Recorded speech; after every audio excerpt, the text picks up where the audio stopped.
recording. I used to think we would have, If anybody has a phone, please turn it to silent so we don't have a ringing phones in the middle of the meeting. And if you'll join the board for the Pledge of the Allegiance.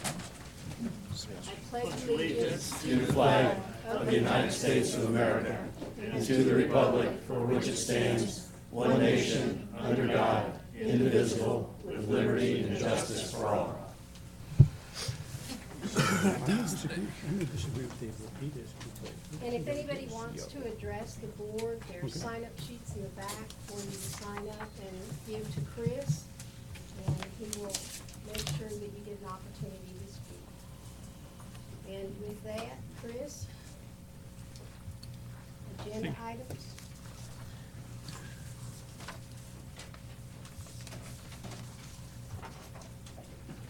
So you want to go straight to the audience participation? Audience comments? Yeah, that's where we are. Hey, we have Steve Norcia, 13200 Little Gem Circle. Wanted to talk about Gateway High School.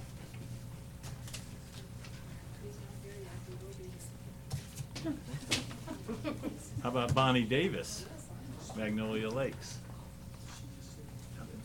Also on the high school.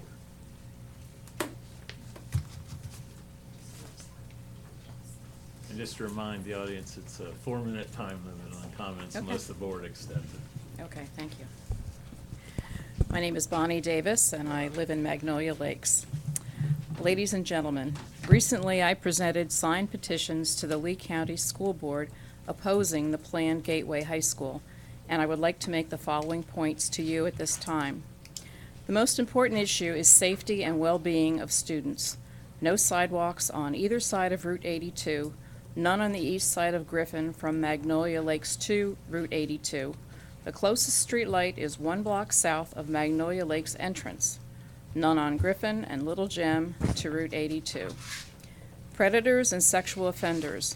The Florida Sexual Offenders and Predators map shows 35 predators within 2 miles of the site, 100 predators within 5 miles, setting up a dangerous atmosphere for our children. Increased traffic. The amount of traffic at Route 82 and Griffin currently is out of control and will only increase, even with proposed improvements to Route 82. Traffic from parents, students, teachers, support staff, and buses will create greater bottlenecks that currently exist at 82 and Griffin, 82 and Gateway, Griffin and Gateway and Daniels. 3 deaths have occurred at 82 and Griffin in the past year. I know 2 people who have totaled their vehicles at 82 and Griffin. The speed limit on 82 is currently at 60 miles an hour. Additional bottlenecks will be created by people trying to avoid a school zone. We are all aware of the problems Gateway Charter High and Gateway residents are currently having with parents picking up their children, parking on the street, on the grass, and in private parking lots. A dangerous situation for the parents, the students, and Gateway residents trying to get through the area daily. Increased noise levels. Sporting events, band practice, and other noise associated with a high school would be a great intrusion to otherwise quiet, peaceful communities. Sounds magnify and carry great distances when bodies of water are nearby. We in Magnolia Lakes and Hampton Park can attest to that fact when we hear loud music coming from north of 82. Wetland and pond issues. We are concerned about the impact that the land improvements will cause to the wetlands and ultimately our Magnolia Lakes pond. Our pond is suffering problems now, and a lot of Gateway money will be spent to improve it in the next year. We cannot afford to have the pond negatively impacted by construction. Safety and security of neighboring residences. There is no fence between the school property and the homes in Magnolia Lakes and Hampton Park, making easy access to vandalism, trespassing, and littering in our communities. Currently, the students from Gateway Charter High leave a path of litter from the school to 82 in all directions. We are concerned that students skipping school will end up congregating at the Magnolia Lakes Park for all sorts of dangerous, illegal activity, dangerous to the children of our community and the students themselves, along with a liability for our development. all of which decreases the quality of life in the neighboring communities in Gateway. To address the people who say Magnolia Lakes and Hampton Park homeowners should not have purchased a home in this area if they didn't want to be close to a high school. I don't believe anyone thought the school district would use this land for another school in Gateway. The thought was that, in all probability, an ancillary facility for the school district would be an appropriate use of the site. Addressing the parents who like the convenience of having their children attend a high school so close to home. There is no guarantee that their children will be able to attend the new school, even with the benefit of a priority in the lottery being within 2 miles of the school. We understand that the school would be a convenience for the parents of the students for 4 years, but at what long-term cost? Safety of students and neighboring communities, traffic bottlenecks galore, environmental problems, peaceful neighborhoods. Ms. Davis, you're about out of time. Okay, the news media thinks that everyone in Gateway wants the school in Gateway, and that simply is not true. Please reconsider the Alvis site as they want it. This is a site that has twice the acreage suitable for expansion. Thank you.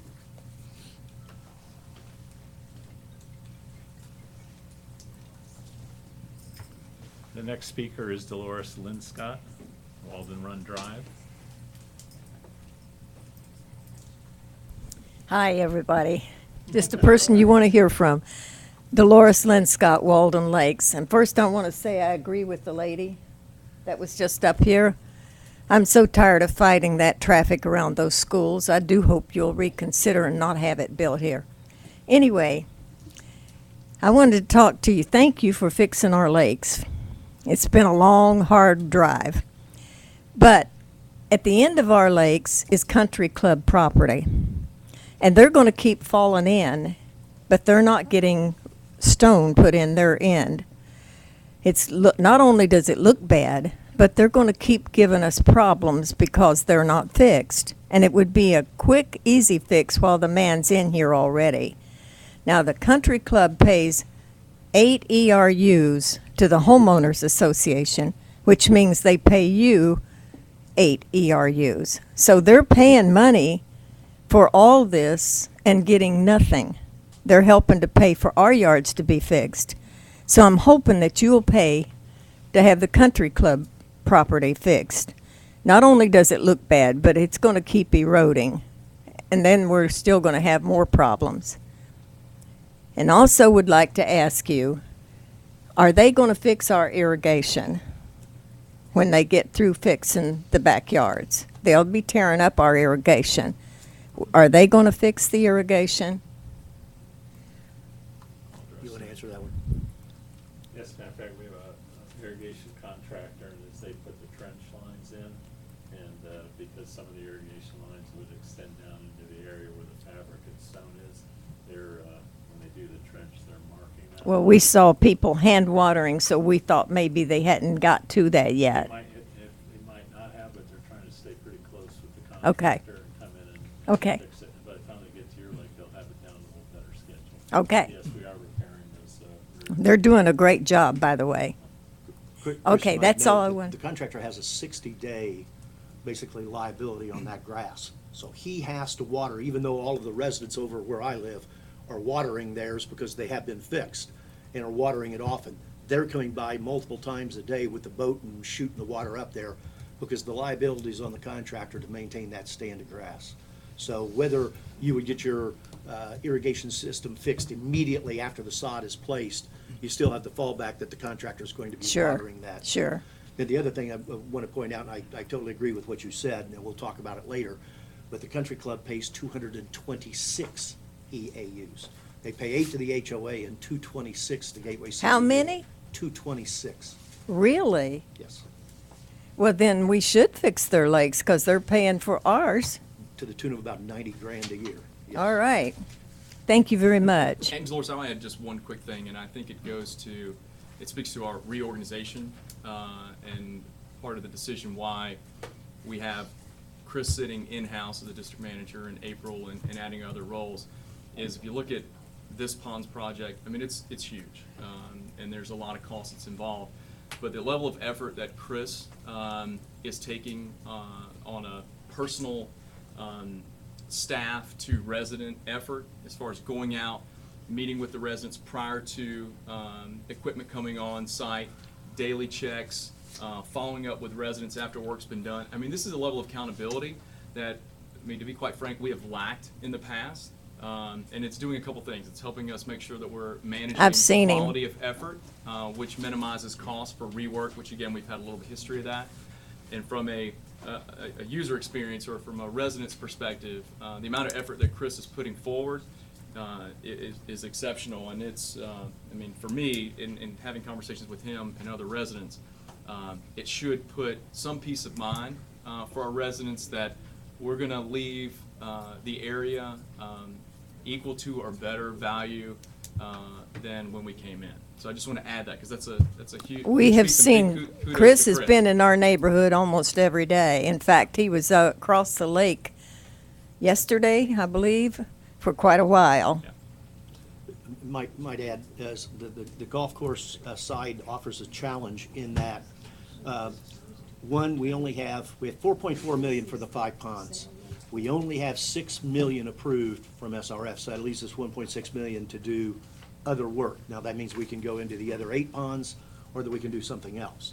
Talked to Tetra Tech, and they confirmed that doing the golf course side would be a change order, and it is eligible because it's in the defined ponds that were originally approved. So we don't have to go back to the drawing board to start all over.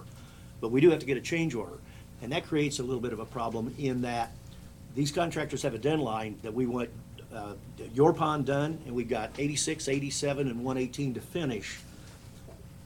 If we do it, we want to make sure that how we bid it or how we do this change order and negotiate it, it's not at the expense of losing those other ponds yet to be done by mid-June. Now, the good news is that the water levels are so low that I don't even think the month of June, if it rained every day, that water level would get up to the point where it would still bother us on doing the golf course side. So there's an opportunity that we have to get with these contractors and find out who has the equipment and the ability to do the work and get it done under this time schedule. We have not. I can understand We've that. not prepared any plans, but we were over at Hampton Park and saw the product that they were using over there that we have discussed before, and that's that cocoa mat. And they're doing it on some of the ponds over there in a rejuvenation deal, trying to get them approved. And it's a very interesting product, and it looks like it would have an excellent application Is it on the golf cheaper? course. Much cheaper, Is it? much cheaper. Maybe that would help if they would do the rest of them like that, maybe? If you have decent slopes, I think some of the ponds when we get out to phase 2 and phase 3 probably could be done that way. But the ponds that, as you know, 116, 126, 118, 86, and 87 are severe. And we're having the same issue in Hampton Park. We got severe slopes, and you can't put that cocoa mat on severe slopes because there's nothing to hold it. You put the rock on there, you'll tear it apart. See, It needs ours that are bigger pretty fabric. steep. So it's almost a, I hate to say it, but a case by case. But the less damaged, eroded ponds have a better opportunity to use the more cost-effective, cheaper way of making the repair, which would be the cocoa mat. Okay. Thank you.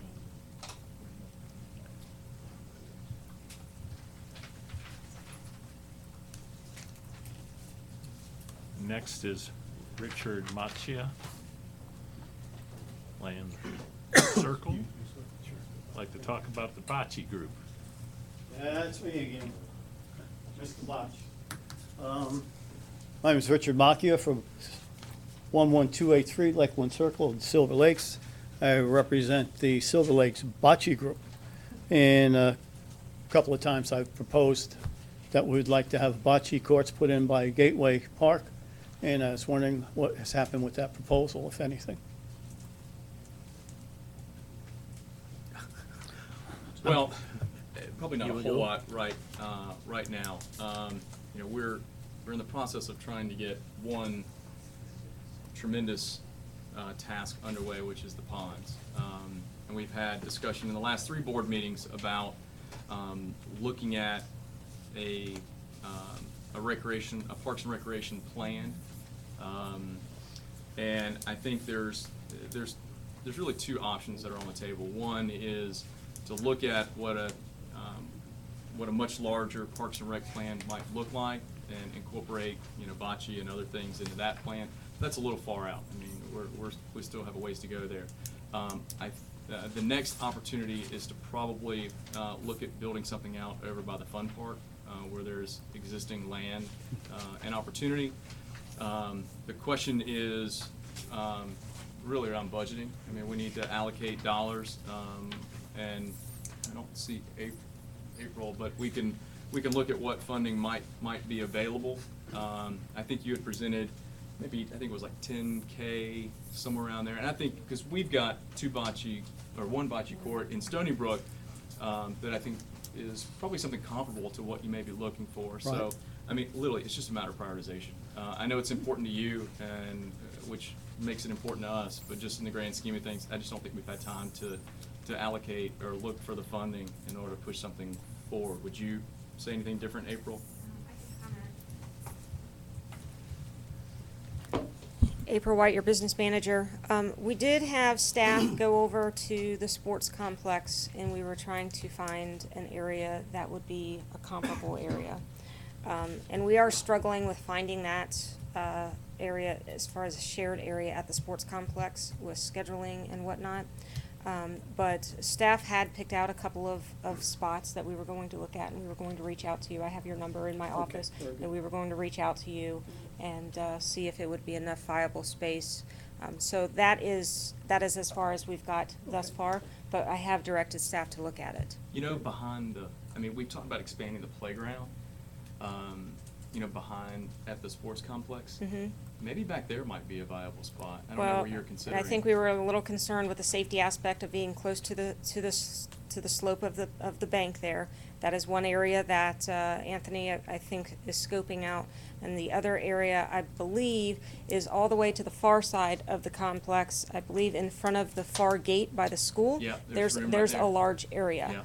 And Actually, so that might be a better spot, actually. yeah, so we were just, I apologize for the It's okay, delay, no but problem. it is on the radar, and we have we have intentions of reaching out to you and asking you to coordinate to come over and look at it. So when you leave today, when you go out, go right, head down towards the dog park. Okay. Where the pavilion is in the back, there's a pavilion and then there's bathrooms. Look at that area on the back side of the bathrooms. Is that where I think?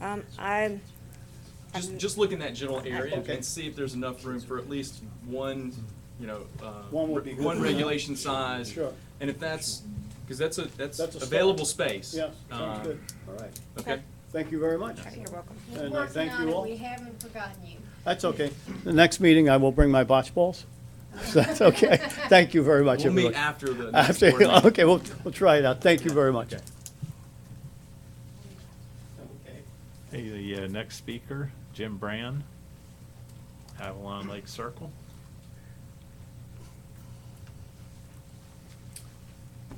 Good afternoon, and thank you for your time this afternoon. I'm Jim Brand, 1015 Avalon Lake Circle in Hampton Park. I'm kind of like a bad penny that keeps coming back, but I think it's a good cause. I gave you all handouts. They're basically 2 slides on 1 page. And the top slide shows the Gateway CDD fence along Griffin. And right next to it is a mud hole that's from April of 2016. That's the first time I came to speak to you about that fence, was in April of 2016 when that mud hole was there, because people had removed the fence and they were driving their pickup trucks back into that area and doing all kinds of spinning and having a good time with their trucks.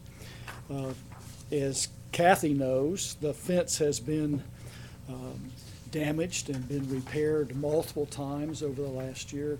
I was here March 17th of this year, and it had been damaged then, and you all repaired it shortly thereafter. And then it was, somebody removed another one of the posts just a week or 2 later. I was told that you were considering leaving that fence there and putting bushes in front of it. Why in the world would you want to keep this eyesore that doesn't function and it's broken all the time? If you put in good hedge that's 6 foot tall and really thick at the beginning, that would be one thing, but it takes time for hedges to grow.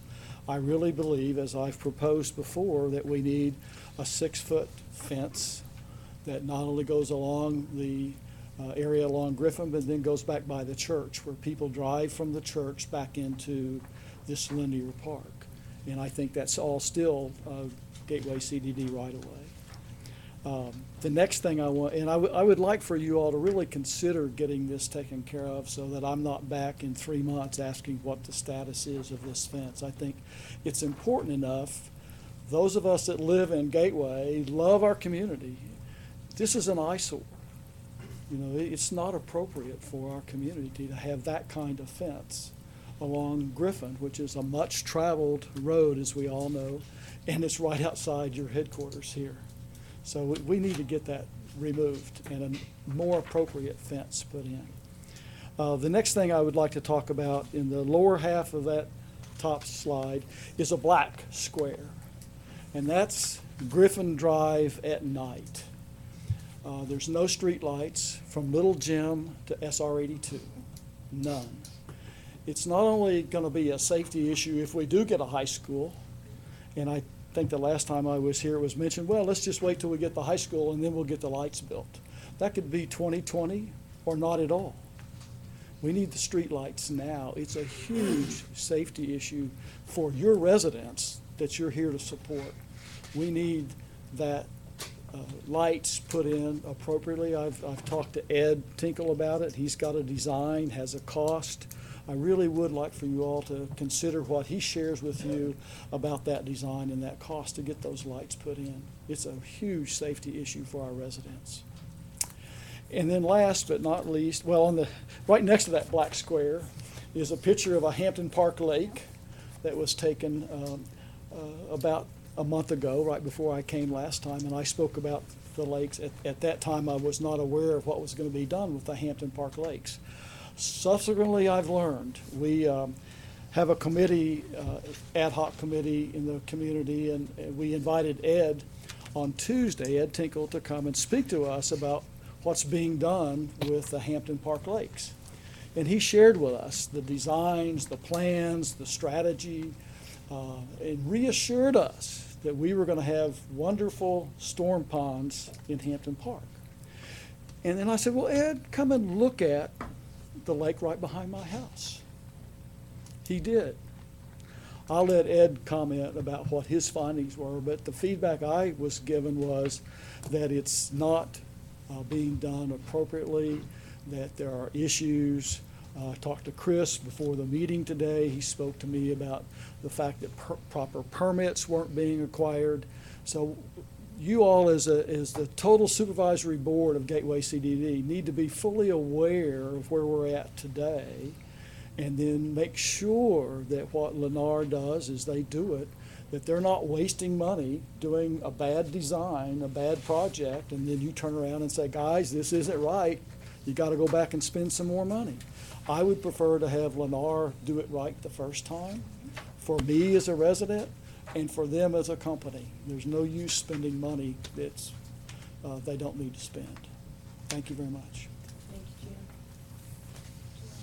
Jim. Kathy, did you want to comment?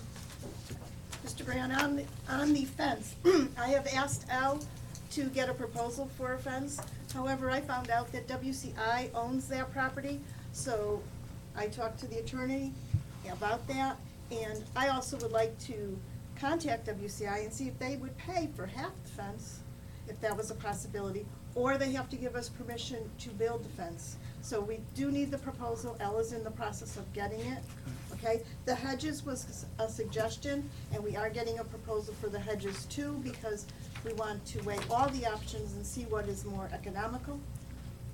I understand that, and I appreciate the fiduciary responsibility that you all have, and the last thing I want you to do is be spending my tax dollars inappropriately, but at the same time, keeping that fence with a nice hedge in front of it, just, excuse me, that's not the right answer. Along Griffin, WCI built a really nice 6-foot fence along Hampton Park in Griffin, and guess what's in front of it? all kinds of beautiful landscaping. You need both. One by itself won't get the job done. But we need something that we're all proud of, that when the administrators move to your nice new building over on Girl Scout Drive and the Girl Scout building, the people that work here still need to, when they drive along Griffin and come to work, they need to see a nice fence there, not something that nobody's proud of. Thank you very much. Margaret, I'd like to add a couple of things on that. And a follow-up to what the last gentleman said. I had asked at the last meeting, and it sounds like I am not going to get an action on it, so I might have to go a different course of action. My idea was, let's get 3 park architects in here and have them come up with a design proposal. We'll tell them what we're looking for. We'll tell them what we're looking for, and gratis. And believe me, they will do it. They'll come back with a plan for their vision of Gateway on all of our parks. We'll then select the firm that has the best plan as we see it and have them tie all of our parks together. I still haven't got a feedback as just to what our liability and responsibilities are for this linear park that was mentioned in our development order. We need to know what we have there. We need to know how that ties into our other parks. But my deal is let's get the professionals in here. I've done this kind of work, but I'm not gonna go out and spend the time doing it. I want a professional that knows how they're doing it.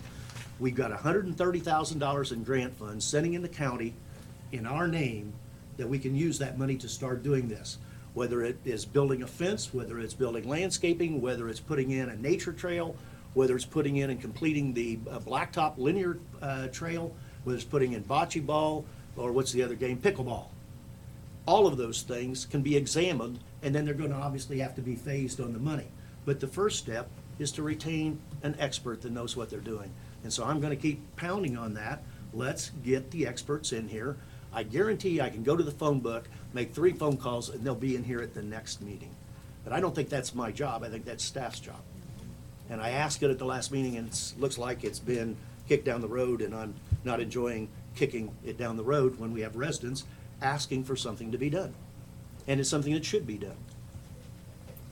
Chris, who's our next speaker? Flavia Walsh.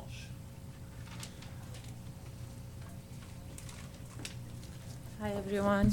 I'll be really fast, I promise. I just have 2 follow-ups with Pond 83. I came a couple meetings back and we talked about the fountain that was clogged and missing motor. And I know Ed had asked the staff to contact Aquagenics to find out and get all those reports. I know I also provided the staff that day at the meeting with all the reports. I just want to know if the board has a solution for the replacement of that fountain that we truly feel that was damaged, due to the algae on that lake. So that's my number 1. I haven't heard back from Elle, so I don't know what she found out talking to Aquagenics. I have no idea. We need to talk to Elle to find out what she found out talking to Aquagenics. Okay. And the second is, I know last meeting, Kathy, you had asked me about treatments on my pond, and I told you I didn't know. I actually didn't know. So I did reach out. Actually, April reached out to me via email, I think the day after, and she did say that there was something on her mailbox about special treatment for that pond that just needs board approval due to the dollar amount. When we were doing sampling Monday, Elle mentioned it to me. It is a salty figure. Mm-hmm. Immensely salty figure. April, I think was the number $18,000 a year? Yeah, it was close to. In chemical treatment It's for okay. that pond alone. So it's a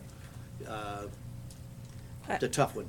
Yeah, I believe it was close to $20,000, what and I I thought. believe that was 50% off. That was what? I think that was half price for like another treatment.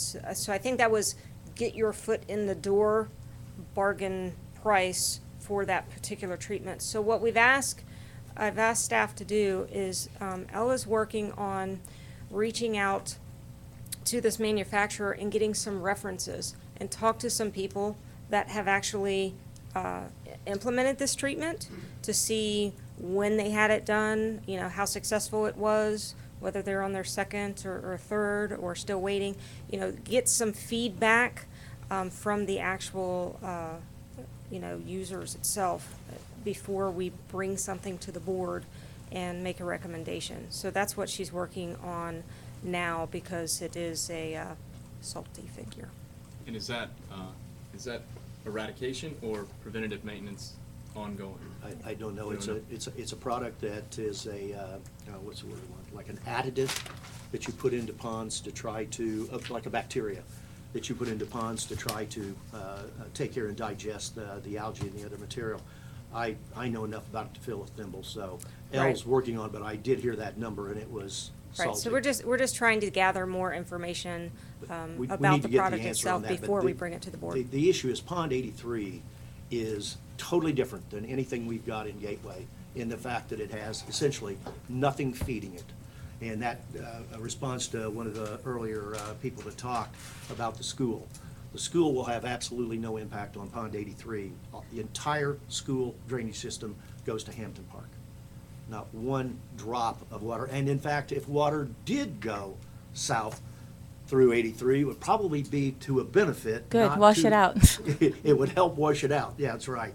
But it's not going that way. But it will have no impact on 83. But we need to get an answer to this and get this going. But if it is, and it's what we have to live with, then we're just going to have to budget that kind of money on maintenance, aquatic maintenance every year over and beyond what we're paying for normal treatment. Well, and that's what I wanted to bring up to the board's attention. The treatment that we pay now, and this was my conversation that I had with Elle, because I wanted to compare. The $20,000 is for a whole year.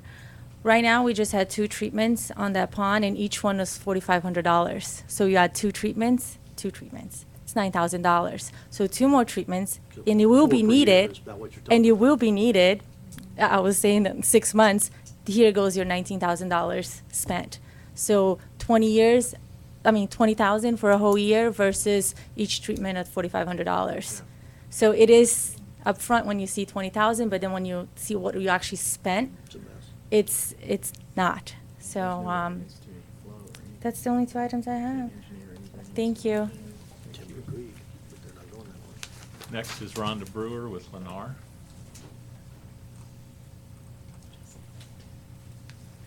Hello, Board. I came here today wanting to get an update on legal responses from Tony on Matarita 2A, Solaro, and Gateway Roads. And he committed to me before the meeting that he would have those responses by 4/24 on Monday.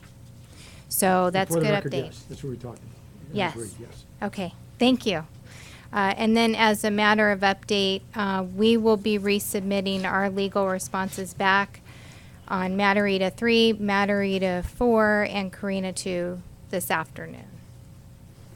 And then one more thing is that next week, I've requested a meeting with Chris Shoemaker, Tetra Tech, and our engineers to understand where we stand from all the engineering submittal turnovers on all the various packages that we have in. So from a paperwork standpoint, it's not completely clear for both parties involved, so I've requested that meeting to ensure where we stand with all those submittals. So we'll be having that meeting next Thursday at 9 a.m. here. That's all I have. Question for Rhonda. Sure, go ahead. Rhonda, to what extent are you involved or in the loop on Hampton Park? Only to the extent that I get periodic updates, so that's being run by the land development portion of the company. But if you have any concerns, you're welcome to filter that through me. Yeah, Jim kind of introduced it. I was up there, and I'm extremely concerned. I have serious reservations that Hampton Park was built correctly. Serious doubts. We need as-bills, and they're required. We need Baracco to furnish us with as-bills on the stormwater system. I want to see profiles of those 14 ponds. That will be part of the package, yes. Well, apparently, according to Tetra Tech, they have furnished documentation that with your wildest imagination wouldn't be called as-bills. We need true as-bills to know how to correct the problem. We were out there the other day, and Lennar has evidently retained Aquagenics, and they're trying to fix the issue. But the plans call for, and they're a little bit different than other parts of Gateway. Most of Gateway's calls for a 4-to-1 slope out to the 2-foot water depth. Y'all's plans call to the 4-foot water depth, which means you're going out 16 feet. Your problem is you haven't got 16 feet. You have 10, 12 feet, and it drops off to 15, 16, 20 feet. What I believe they did is they overcut the ponds. Now what that creates is a nightmare and an impossibility to create a 4-to-1 slope or anything close to a 4-to-1 slope without going back into the residence and or common areas, yards, and taking away yards. I have no idea where what we call the control elevation on those properties are, which normally start the 4-to-1. But if they look like what is the common control elevation where the water typically is, you can't make 4-to-1. You run out of land. And you're just gonna be sitting there filling dirt into the lake until you basically refill the lake. And there appears to be a lack of a solution. I mean, I've got a real concern that there is a solution. And I'm afraid that we're gonna be asked to take these things over. And I tried to tell the guy at Aquagenics, and I know Tyler was out and Chris was out. He's trying to do the impossible. Well, what I would suggest, though, is that if you want to give us, if Tetra Tech wants to provide a punch list, they do, as part of the permit criteria manual, they're supposed to go and to at least one time do a periodic inspection of the site, and if they want to formalize their comments of any observations. Apparently they did that. They met in the field, and this was when Chris was there, Bertram of your place. They started writing it, and they didn't have enough tablets. So they all agreed that we're not ready for a punch list. But my deal is, from engineering background, I would never, ever consent to doing a punch list until I have as-bills first. I want to see what I can't see, and what I can't see is 15 feet down in that water. Okay, well, you know, So we need that first. the whole engineering package was submitted in 2015. We haven't received any formalized. as-bills? Yes, we haven't received any comments back. And that's part of the meeting that we're going to have next Thursday. On Hampton Park? Yeah, parcel J specifically. You're of the opinion that as-bills have been furnished by Baracco on Hampton Park's ponds? On parcel J. I can't speak to the older phases that go back 10 But years. that's what I'm worried about, it's the older phases.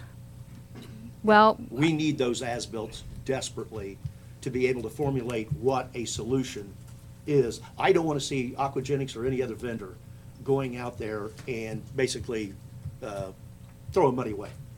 Because what they're doing is, for the most part, is not achieving anything that I will be in a position to accept. well, again, if we can have the documentation from the district engineer of what's lacking or deficient in terms of those older submittals that predate my existence, that would be very helpful. Tyler, are you aware, or April, this is before your time, and same thing with Chris, do we have as-bills on those original 10 ponds? I would have to look in the box and see. I'm not aware of them, but we can look and see in our records. Hello, I'm Tyler Wainwright with Tetra Tech. You're talking about the as-bills for the original phase 1, 2, 3, 4, 5 ponds. The ponds 1 through 10. Baracco provided half of a set of as-bills, and we asked them to add more detail to that, and that's where it stands. Do they include cross-sections of the pond? No. That's what I call an as-bill. And if they're not gonna provide that information, I don't know how we come up with a solution, because you can't take and dump dirt out there, you'll be filling in the lake. So we need those, but if you can pass that on to Baracco, I wouldn't have any problem of sitting down with them and looking at or discussing what the as-bills are. But if they are willing to give a certification, and or if they have given a certification to the CDD that those ponds were built in accordance with the plans and specs, and tell them right now, notify your insurance company.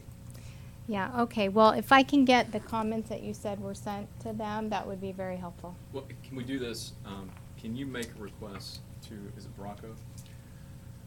I think probably be appropriate that the request either come from Chris and/or Tyler, but it sounds like to me the request has been made, and for whatever reason, they are not providing it. And if I were in their shoes, and based on what I've seen, I'd be very hesitant to provide it, because it's just basically putting a gun to your head and pulling the trigger, So we just need to follow up on that. because it does not appear Yeah, that and it's that, built in accordance with and the as I've requested before, any correspondence to the engineer, I would greatly appreciate it if that we should were happen. copied on it as well, so we could But follow up. are you the one that we should stay in contact with? Because I've had a good relationship working with you. Absolutely. But you're the contact for Hampton Park? Yes. Okay. And 'Cause I've heard Pelican another Preserve. name brought in, and I hadn't heard that name before. Well, I'm the one that shows up, so you can pass it on to me. So Chris. I know where you're at. So Ed, would it be pertinent for Chris to work with Tetra Tech to send a request? Well, I think we have to see what we got, see what we've got, verify that it is truly as-built in accordance with our permit criteria manual, and then we go back. If it is as-built, then we can take and do an overlay of what we got and figure out what the solution is that Aquagenics or any other vendor that's doing the repair, I just don't want to see them wasting money. Yeah. And if we find that what we have is quote-unquote incomplete, then we need to specify a request for as-built with our specific criteria that we're looking for that is deficient in what we have. An engineer of that ability knows what we're looking Well, for. but let's call it out just so we're very clear. Okay. Thank you. Thanks, Rhonda. Hey, Rhonda, one other question. Did we get the issue on the 6 roads? Is that resolved, the turnover? That's what she That was was the one talking she about. talked about? Correct. Thank you. Anyone else that wanted to speak, Chris? We have 2 more. We have Bob Gephardt. I come back, I need to get her issues. Well, how about Steve Norcia? Is he here to speak to the school Bob issue? was moving quick. Looked like he had a date. Hi, Steve Nossi. I live in Magnolia Lakes, 13200 Little Gem. Apologize for being late. Workman was doing some work, and they're very picky. They like to get paid before they leave. I'm here to ask the board why they voted unanimously for the new high school at the corner of SR 82 and Griffin Drive. We desperately need a school. I understand that. I've spoken with Kathy Morgan from the school board, and she explained to me why we need a school. I also understand we have a piece of property there that was bought about 10, 11 years ago with all the intentions of putting a school up there. But sometimes a plan that would seem like a good idea 10 or 11 years ago, its time has passed. It's not 2006 anymore. The population of this community has expanded exponentially. The traffic is a nightmare on Route 82. There's teddy bears up at the corner there where 3 young men lost their lives just a few months ago. 3 times this morning there's been accidents down at Gunnery Road in 82. I know we're putting in a new road. The state's putting in a new road. That's going to help, but it doesn't take away from the fact that we're trying to put in a 2,000 student school at the end of Griffin in 82 that has only one access to get in and get out. You're going to put 2,000 students, 50 buses, 100 cars, teachers, support staff, along with the traffic light that's going to be there for left and right turns onto 82. It's going to make Stony Brook look like a one-light change when it's 5 o'clock in the afternoon. So I'm trying to understand why we're trying to jam a large school in a small space. As I told Kathy Morgan in my note to her was, we're trying to put a size 10 shoe, size 10 foot into a size 6 shoe. Alva has plenty of space. It's not dangerous for the kids. You're gonna put 16-year-old kids out on 82 because they're gonna figure out going back down Griffin Drive is a nightmare, because then they gotta go to Griffin and Gateway, or they gotta go to Stony Brook, or they gotta go down to Daniels. They're gonna take the path of least resistance, so they're going back out on that road. I'm not opposed to the school because I live next to it. That's not the case. I'm opposed to it because it's a bad idea of where it is. We're not putting in a little school where 5 or 6 little munchkins get dropped off by their moms on their way to school.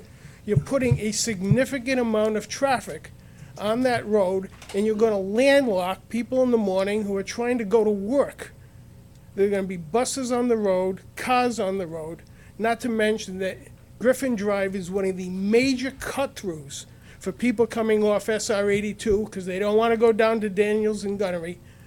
They cut through Griffin Drive, they drive 60 miles an hour, they blow through a school that we already have, so that's gonna get out at 2 o'clock in the afternoon. So how is it possible that the board unanimously thought this was a good idea? It's a bad idea.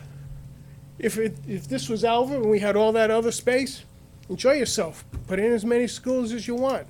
But you're jamming in a nightmare. 5 years down the road, you have people in here asking, what are we going to do about the traffic on where the high school is? And you won't be able to do anything. It'll be there, you will be stuck with it. So my final question is what was the criteria that made the board unanimously approve the school? Thank you. Thank you. I don't have any problem responding. Go ahead.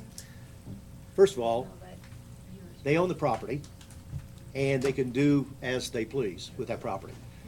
Kathy and I went to one of the meetings. In fact, I believe she's been to 2 meetings of their site development group, and we have been very concerned that the issues that you brought up, we expressed those. Obviously, the big one is the roads. They have indicated to us on a couple of occasions that they will take, and there will be a light, because you know it's going to 6 lanes. There'll be a light there at Griffin Drive.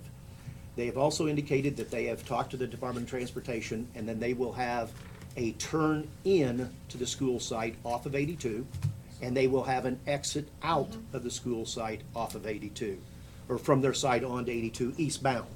Now, everything that's going westbound, which would be going over to, what's the one by you, Bill? Tree line, in that area, which is part of this district, or would be part of this district, they would obviously have to come out onto Griffin Drive, turn right, go to the stoplight, and turn.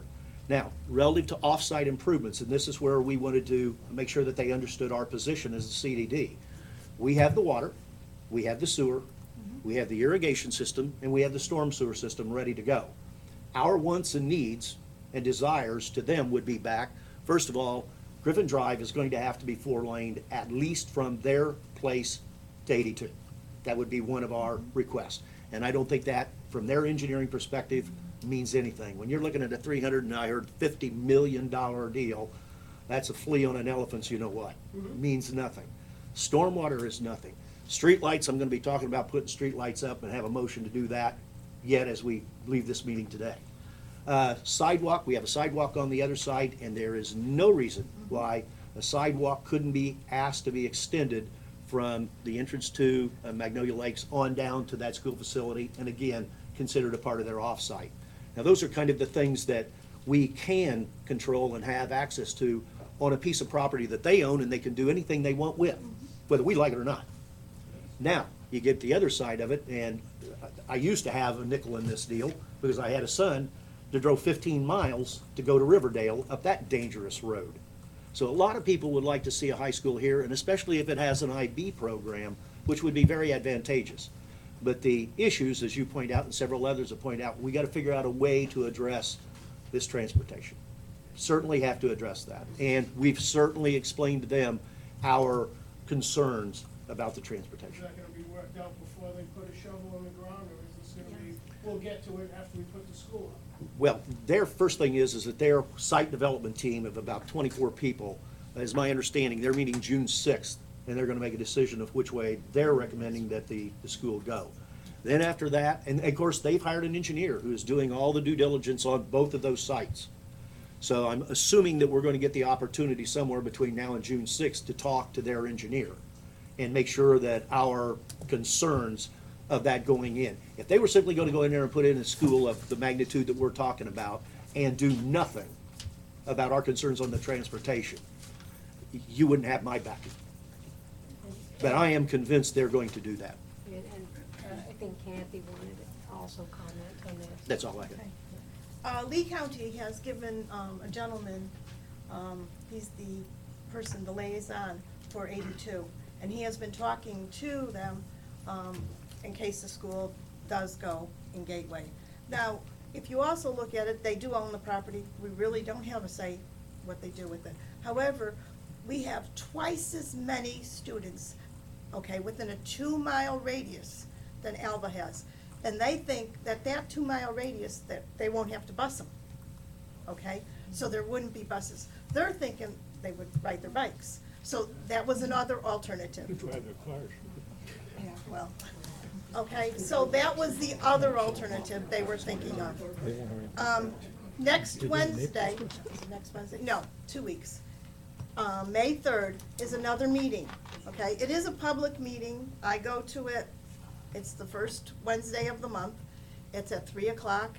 It's on Canal Street, okay? And the public has been able to make any comments. There are people who have been there for Gateways High School. There have been people there for Alva High School, okay? That meeting, they are going to make a decision of what school property they're going to use and go to the board in June to decide on which one the high school is going to be built. So if you would like to go to that meeting, okay, that's when they're going to make the decision. But as Supervisor Tinkle said, they are looking at it. They do have planned to have exits and entrances out of 82 as well as Griffin. But it is, in the long run, it is their property. We really can't have a say. They did buy it. They have the right to do what they want. It's like having mashed potatoes in a sock. You squeeze it and it just goes from one end to the other, but you never feel the problem. Sir, can you step up to the microphone to be sure that Actually, I think it's time. So. Yeah. I'm sorry. No, Yeah, I'm just saying that, you know, it's like mashed potatoes in a sock. You squeeze it, it goes to one end, you squeeze the other end, it goes to the other. Doesn't cure the problem, it just moves it around. You can't possibly want to put kids on Route 82, especially 16-year-old kids with 4 kids in the car, all thinking about, let's see if they're gonna get dates for Thursday. Well, that's how they would get to Riverdale anyway. Yeah. So But- they're going to be on 82 regardless. even but I worse. appreciate your time and thanks Yeah, for so- coming up. Has there been a traffic study done? Do we know? That would be a question for you to ask. Yes, at the sir. school I'm sure board. Yeah, they there's have. been 'Cause traffic studies done. and I looked they're at it, and fully it engaged. looks like the last one was done maybe in 2006. And Okay. has Last he person? come back to? Mr. Gephardt, I guess he has not come back, so. Must have been important. Apparently he has not, so we'll move on and we'll get to Mr. Gephardt later. Mr. District Engineer, staff reports. Staff report. Good afternoon, everybody. Once again, Tyler Wainwright with Tetra Tech. I'll be your district engineer for tonight. I guess the only thing I'd like to update everybody on is just what's going on with the Lakes project. So, as you all know, we've talked about a whole bunch of times.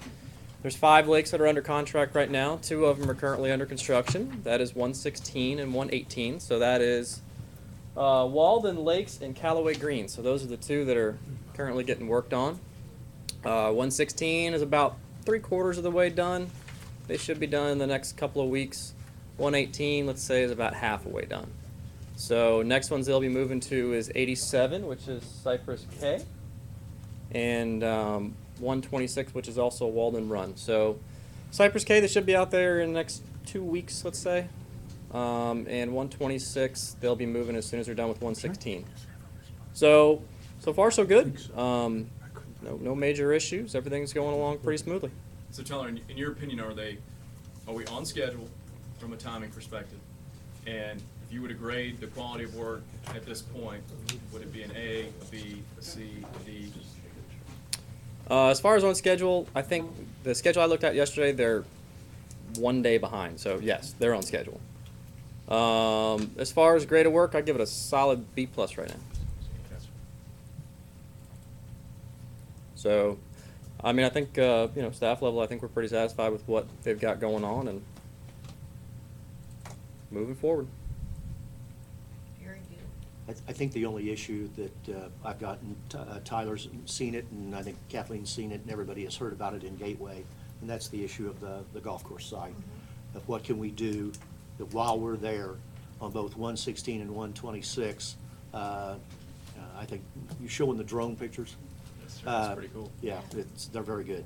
While we're there, we need to address that other side, and we got to figure out how to do it.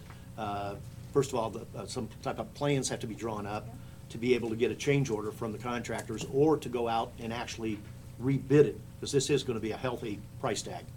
As a piece of the total, and what do we have a limitation on what a change order can be? I can't remember what the contract Is says. that 195,000 or 20% of contract value? No, I'm not sure if I it don't- applies to the, Don't have that issue? no. I don't think there is a limit as far as percentage of the contract for the change order value.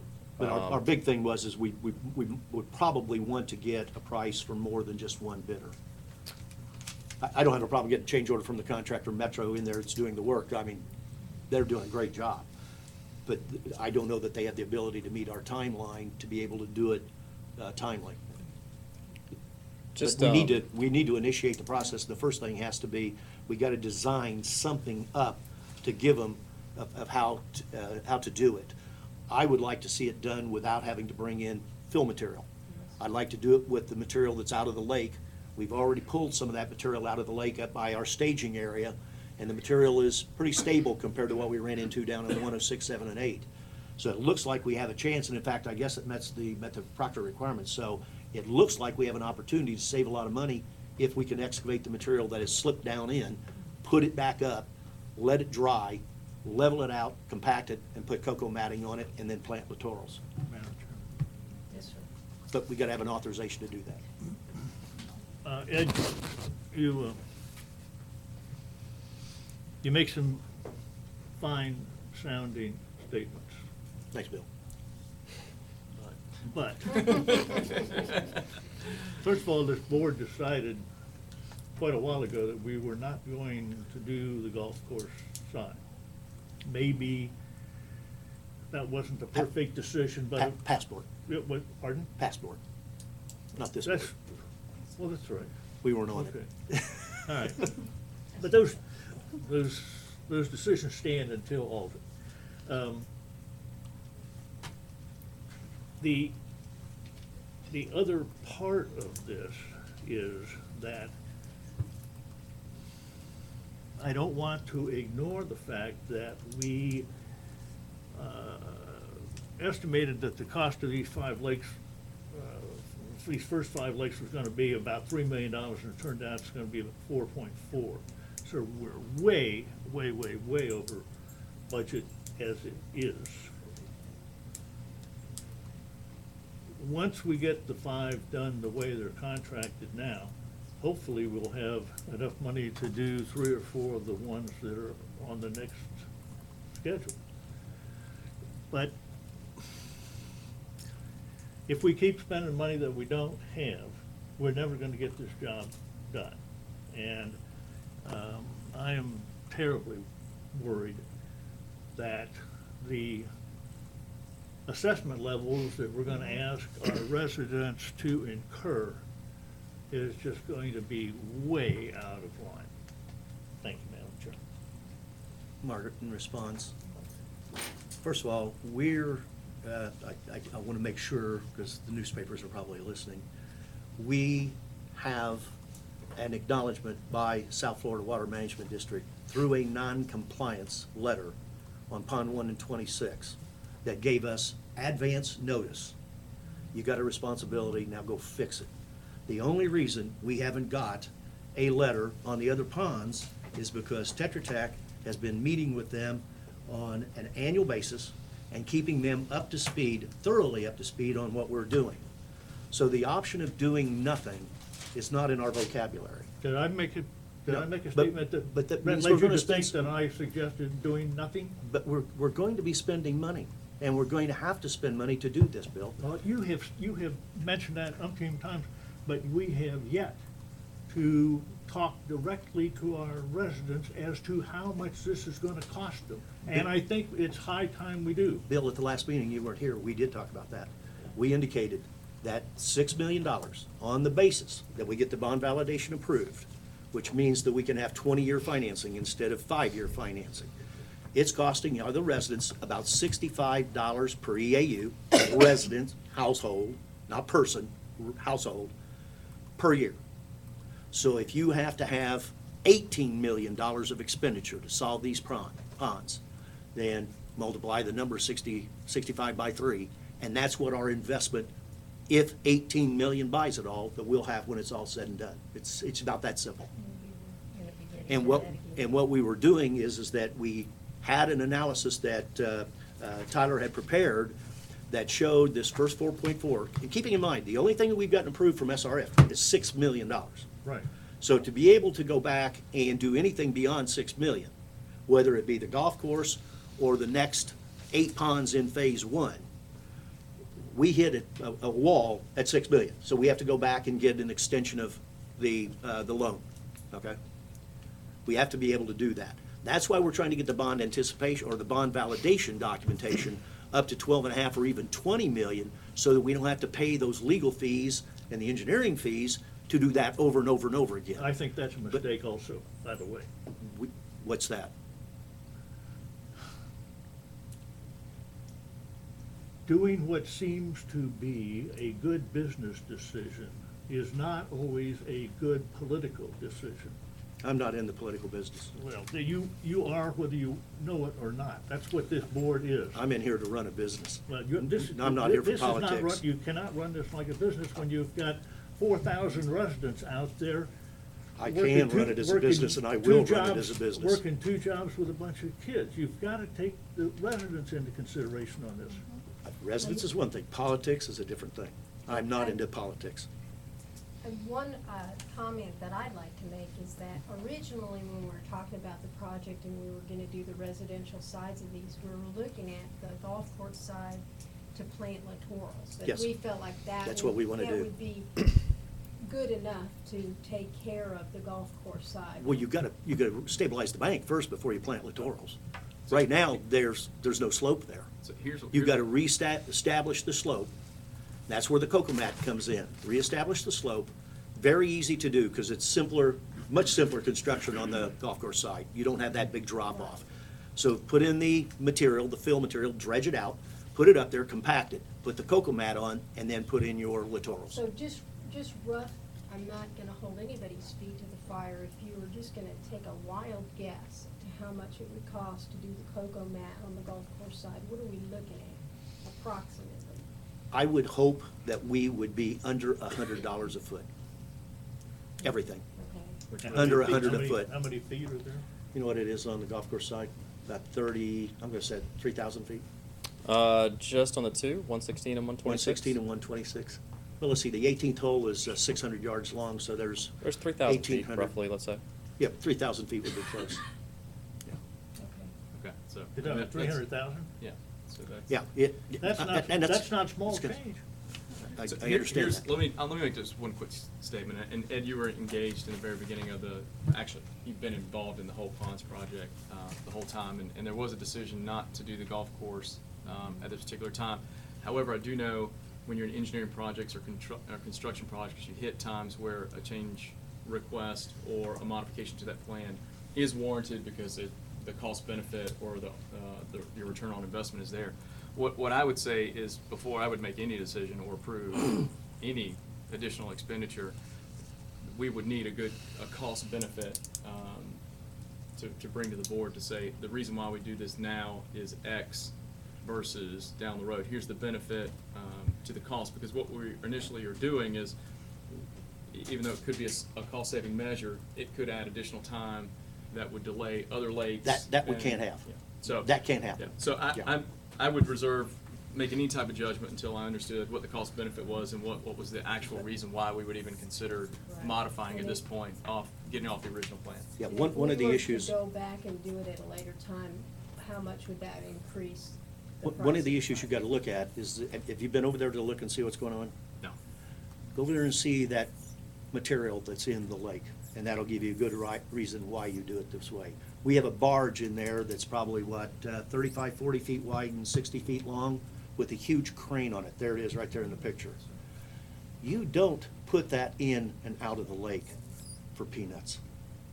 Our idea is to do it and have this project done while that piece of equipment is there, and we don't have to take it out again. No, I completely That's- understand that's that. the idea. I just So think it's we need really- to turn around quickly Yeah. what the cost benefit is, why we've got a barge in there, because that wasn't even originally in the discussion, was it would take a barge, What you we know, could- access to. What we could do is we could draw up a tentative set of drawings as far as a sketch to give to a couple of the bidders to give us an idea as to what the dollar value would be to take the material out of the pond and put it up on the shore, level it, compact it, and put it in cocoa And the matting. justification for why we're doing it, and it can't be based on aesthetics alone. I'm sorry. And- We're not and- doing anything on aesthetics. I know. This whole project is for one reason. South Florida Water Management District said you must maintain 4-to-1. It's that simple. On one pond. No. That's what They said one pond Yes, they did. because we went on ahead and started doing the work without getting another letter warning us to do the other ponds. Well, And that was clear in all the That's what meetings. you say, but we don't have it in writing, in writing from South Florida. Bill, don't go down that road. The last thing you want to do is to tick off the head guy. That's like telling EPA, well, I'll do this one and then I'll see you later. No. We are not in any problems with South Florida Water Management District, and Chris can speak up and Tyler can speak up. We are not in any problems because we're doing it the way they want to see it done. We're keeping them informed, we're doing a facilities plan, we have a schedule. But to tell them that one of our considerations is to do nothing, I can tell you right now, the fur on the back of their necks will rise. Well, but that's what we approved, and that's what's been approved for a year, is to not to do that side. So And- just and- come back with a cost but we have a benefit new- and justification. We have new players in town. But I don't see why we can't do that. Yeah. Tyler, did you have anything else you wanted to add to that? Just one thing real quick. You got that picture of the real dry side? Sure. Just kind of to emphasize the situation on some Yeah, of these what is lakes. that? That's Lake 118. That's It's dry. 118. So That's that's a lake? that is the east side of Lake 118. Now that's a little bit of a special case because it's pretty shallow, but just to kind of give everybody a little That's bit the of embankment we built to return that's how heads up severely it on was sloped. the drought that we are in. There's some lakes that are dry out there, so just Yeah, just but a point note, I out guess. that material there was somebody's yard that was down in the bottom of the lake. It was. So, anyhow, that's on a side note. That's where we're at water level wise throughout the community. Yeah. But other than that, nothing else for me.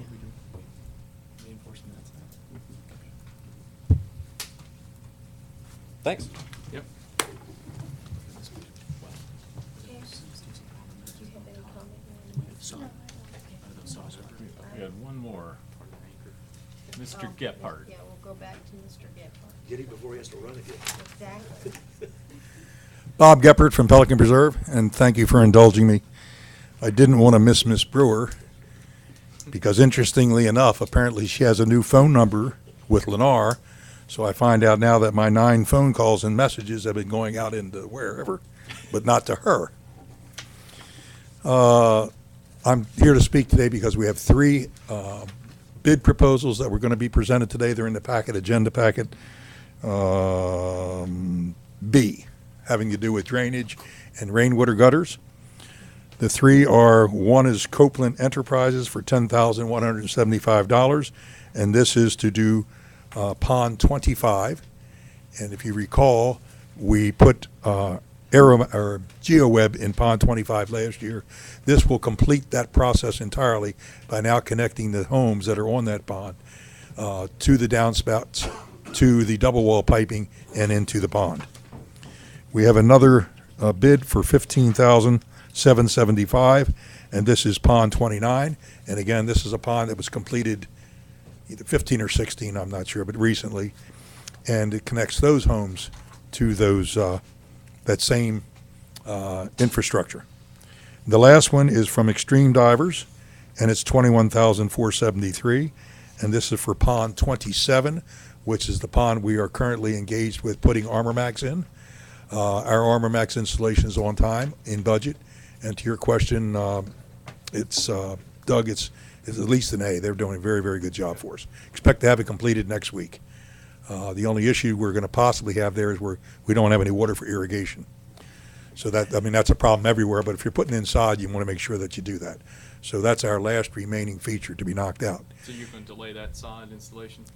We could, but I'm going the other way. I'm trying to make sure we get water. You don't have a requirement Bob, for them to guarantee the sod for 60 days, which means they'd have. Well, if we don't water it, no. I mean, common sense says, and we can't put a truck behind people, you can't even get there. So we've got to make an accommodation somehow to make sure that we get it watered, which we'll do. But we need to do this anyway because we're digging up the lawns up to the house and putting in the double wall piping. So, it's bigger than just the Pond 27. It's all of it. So I'm going to probably be coming once a month to you with 3 or 4 of these kind of proposals as we work our way through the community. It's going very well. The first community that was finished was Tiberio. The next community is Valentina, and Valentina was completed, and Tiberio starts next Monday. But so far, Copeland happens to be doing that when they're doing it all on budget and on time, and they're doing a really good job. We're finding all kind of construction deficiencies from WCI Lennar, where you're supposed to bury the cables to the people's TV sets from Comcast. They're not even below the sod line, so we're chewing up all that. So all of this turns out to be hand dig. And in the first 2 neighborhoods, Valentino, Tiberio, we weren't ripping out old piping because nothing had been installed. That was just install. And the 3 that I'm presenting to you today are rip and install. So we're taking out the old stuff and putting in the new. And that's why some of the prices are a little hokey. We have got bids coming in from Morris Riley to do 2 of our neighborhoods, from Aquagenics to do a neighborhood, and from Ameriscape to do 2 neighborhoods. Up to now, we're tied on 2 people, Copeland and Extreme, and everything we get from Extreme is, they do great work, but they're expensive. Copeland is more reasonable, but we haven't got a Copeland price to rip out and install. So once we're really comparing apples to apples, we get a much better feel. But we went to Morris Riley and Aquagenics to try and get some more competitiveness into this because we got a lot of neighborhoods to do. So we want to make sure we're doing the right thing all the way across. But I'll be coming through 3 of them. We're well under budget so far, and it's moving well. The second comment, which I wasn't going to make, had to do with Ms. Brewer's presentation. And once again, WCI Lennar is having a meeting next Thursday with the district, with Tetra Tech, and with their engineers, and they're not including PPAC and/or ponds. I mean, my God, I don't know how we can get it any plainer to them. So that was one of the reasons that I kind of tied her up out there. I said, believe it or not, we are interested and want to be part of this. So I did get an invitation to the meeting, so we'll be there. But she talked about the 6 parcels, the 6 parcels that they're trying to convey that were post to Track L, and keeps trying to pressure Tony and other people to move forward on this. And I shared with her, and I wasn't prepared to share this with you, but I want to tell you, I'm not getting great cooperation out of WCI in our efforts to get help for us to do this. In other words, in every parcel up to and including Track L, WCI engaged someone to go and inspect these piping for us, and they give us the reports, an independent person just doing the pipe inspection. They issue a report, and that gives us the punch list of what needs to be repaired. But for God only know what reason, these other 6 neighborhoods, they've chosen not to do that. They engaged 2 companies to just go in and, I guess, inspect and repair on the fly. And I don't have a problem with that if that's what they want to do. But then don't tell me that Ponds doesn't have the right to come back and inspect after they're done. And that's exactly what I told her. It's similar to what we're seeing being done at Hampton Park. So, and one of the companies that they've had, and I don't want to call them out by name in this board because it's a public meeting, is somebody that we in Pelican have no confidence in. The work that they billed us for and done in the past has not met satisfactory. And we're not going to use them anymore. But then they're supposed to be one of the ones we're going to have confidence on in this. So that's not going to fly. Have you relayed that? Oh, yeah. Yes. And last but not least, when I talked to RWA, their engineering firm that has the as-built for these 6 parcels, and asked for a copy that I have gotten every other time in the last 6 years, I found out that if they give them to us, we have to pay $650 for them because they don't want to, WCI is no longer willing to spend that money to give it to us. So being the frugal Pollock that I am, I'm trying to get them out of Tetra Tech and or the district. Somebody's got them. But I mean, they're trying to help us, and they're telling you guys you got to really roll for them, and they're not helping themselves. So anyway, that's kind of where we stand. The last but not least comment, and then I'll be out, is with respect to the Prado community as a new community in Pelican Preserve that is up to the latest permit criteria standards. But unfortunately, when they're building the homes, they got about 85% of the way there. There was one part in that standard that we thought was codified, but apparently wasn't. And that called for, when we're putting the underground piping between the homes, you put at the front gutters, at the downspout, you put a bubble up box. In the middle of the home, you put a bubble up box. And at the rear of the home, you put a bubble up box. Now, the reason we have these three is you need the front and the rear because that carries the water away. But in every home in Pelican that doesn't have drainage in the middle, 8 months of the year, it's a mud pie. When you walk through, you sink up to your ankles in mud. Except this year. In every other year. So when we went to do a field check on Prado and found that these things were missing, these three grates, we attempted to get a hold of WCI through Tetra Tech, and I don't know if the district did it too, to say we'd like to have a meeting to discuss a problem we see out there. And because we want these three drains, we're more than willing to pay for them. We've got the money. We'll pay to have them installed. And the answer we got back from land development was, or home building, we're not interested in changing our specs. So I now have the name of the gentleman that passed that information along, and I will keep you posted because it's ridiculous to do this wrong when we can do it right so much cheaper. Anyway, thank you for your time. Who hit you? Oh, I had rotator cuff surgery. I'll be like this for about 10 weeks. Very, very painful. Good luck. But that's why I got so much time to play with this. And that's what I keep telling them. I'm not going to go away. I got 10 weeks. You're just counting strokes you're going to get, that's all. Thank you.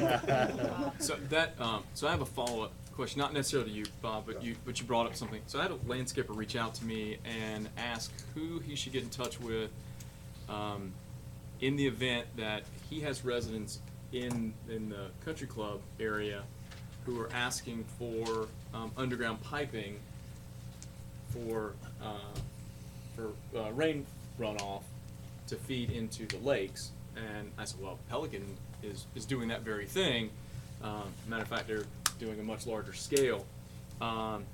So and I didn't have any answer. I didn't know if we're running it, if it's prior to construction, that's one thing. But if residents come in after the fact, after the work's been done, how are we tying that in? And do we have any best practice or? But what we're doing right now is we're dropping off just what Bob described, only we're not going as extensive as they are. We're dropping off a box at every property line so that the property owner, if they desire, going Can forward. tie into it? Can tie into it. Okay. So that means each individual property owner, like my house on the east side and west side, have no gutters. So if I would want to put in gutters and then have a downspout, I could run that downspout, one to the east side, one to the west side, and tie into the box. But that's on my nickel, and I'd have to negotiate that with whatever vendor or go out and dig my own ditch, which isn't going to happen.